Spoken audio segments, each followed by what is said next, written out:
Guys, look at what we've got here. We have got the Pine 64. So this is a soldering iron. It is probably the best soldering iron on the market. So let's get onto it. I'm going to show you the features, why you would want this, and also what you'll need to get started with it. Okay, let's get onto it. Okay guys, so we have the Pine 64 right here. So what we're going to do is I'm just going to open it up here.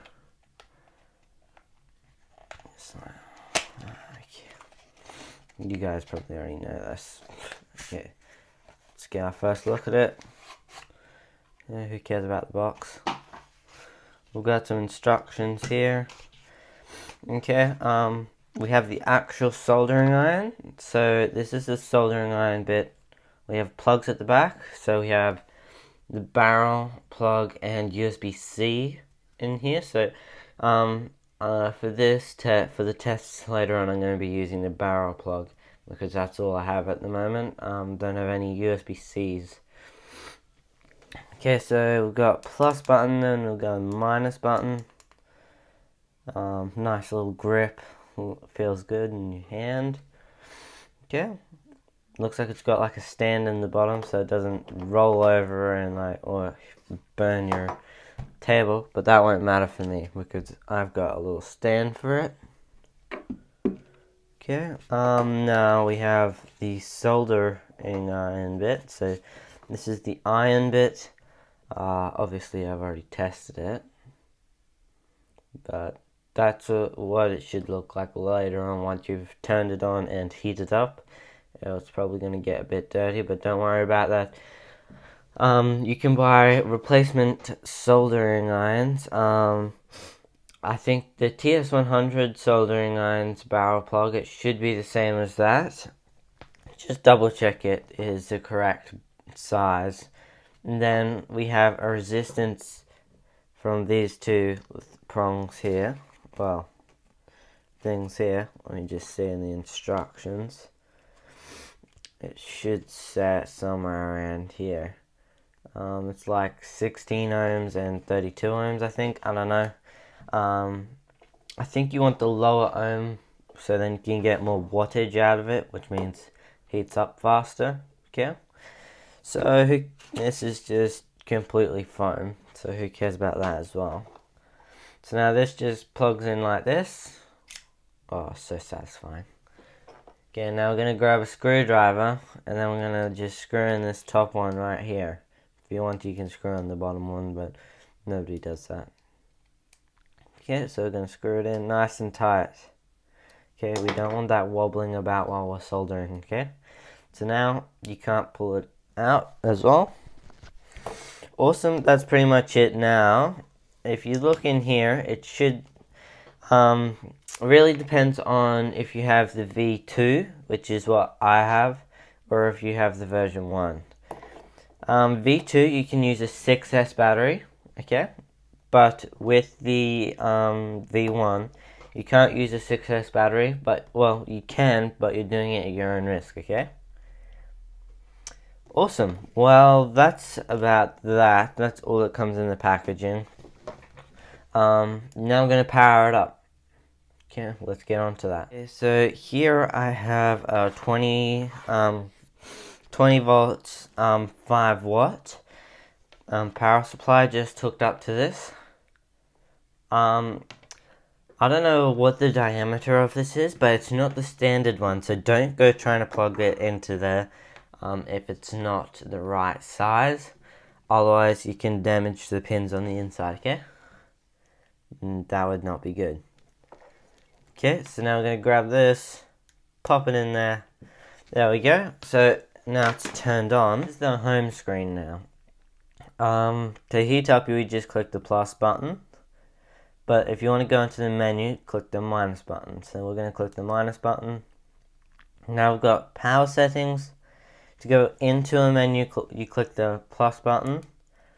To scroll, you click the minus button. Okay, so we have power source, DC. It also has 3S, so 4S, 5S, 6S, and that's it. So that's just it says power source sets cutoff voltage. So if you don't want your batteries getting drained more than they should be, then it will stop. Okay. Right now it's just set on DC. Since we've got continuous voltage, don't need any of that. So now what it should expect from a quick charge plug. So that's if you're using the USB-C. You can just set how much it wants to negotiate with the quick charger, how much voltage it's going to draw. Okay. PD timeout. That's it in power settings. Soldering settings. Okay, boost temp 400 degrees. This is all in Celsius. Okay. Startup behavior. 0 is off, S is heat, up to solder temperature. So that's just if you want it to heat up right when you turn it on, but we'll just leave that 0. Temp change short. Temp change long. Allow locking buttons. That's it. Sleep mode, motion sensitivity, sleep temperature, sleep timeout, shutdown timeout, and that's that.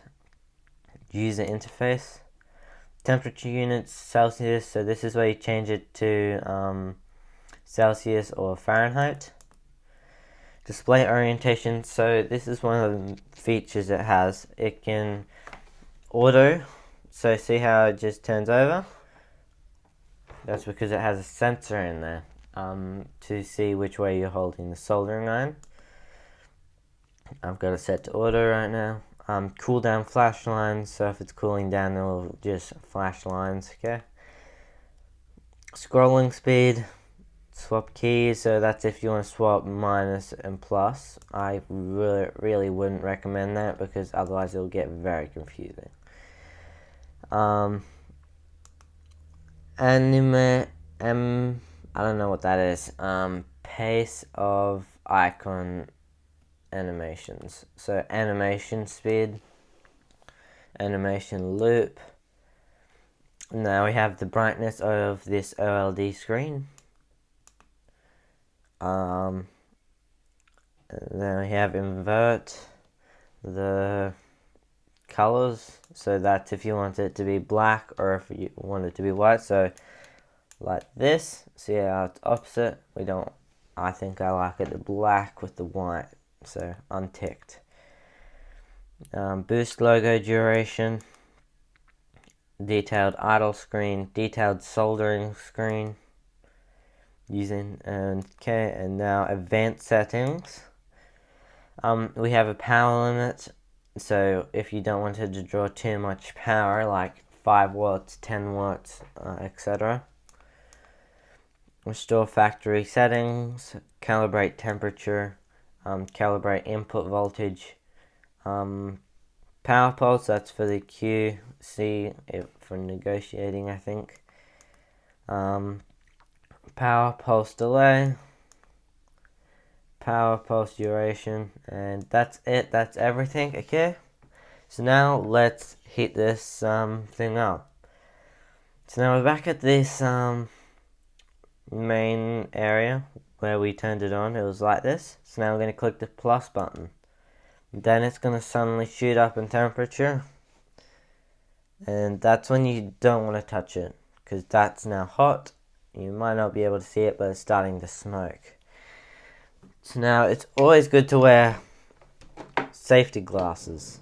Very important when you're soldering, otherwise solder can flick up into your eyes.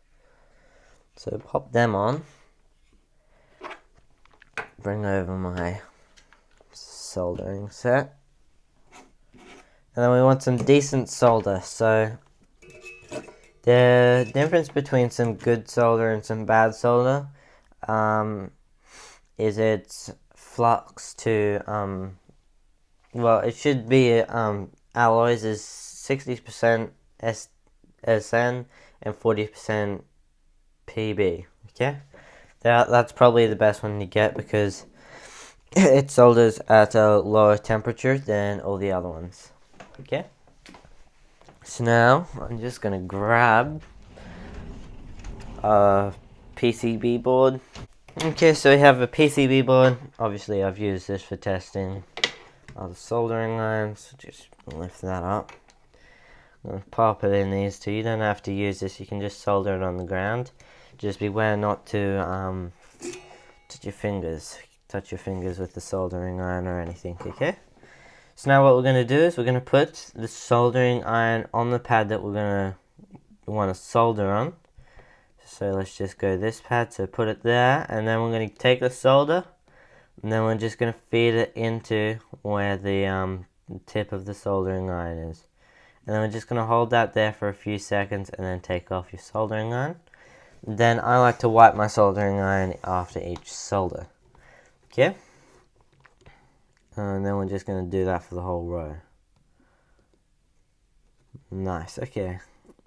Maybe not the whole row. Okay, so now we have these big pads.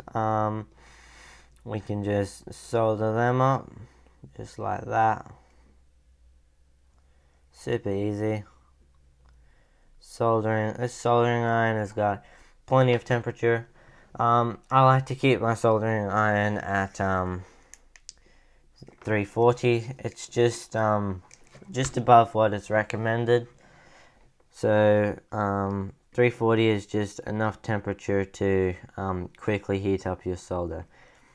And if we need to boost, so we need more temperature, we can just click the plus button. So there we go. Let's see if that is focused. Yep. And then I'm going to click the plus and then watch that temperature go up there. And as you can see, it goes up to 400 degrees. You never want it more than 350, otherwise your soldering tip is going to get burnt out really quickly. And nobody wants a quickly burnt out soldering iron. Okay? Yeah, so this soldering iron, quick to heat up. That's all you need. With a little bit of practice, you can get it down perfectly. If you're just a beginner, or if you already are used to soldering iron, this is like a perfect soldering iron to take with you. If you're out in the field and you can run it off your batteries if you need to fix FPV drones or stuff like that, and then you don't have to travel all the way back home. Okay, so now we're gonna cool down the soldering iron tip. So we're gonna click the minus button, and then it'll cool down. There we go. Cooling down right now. Awesome.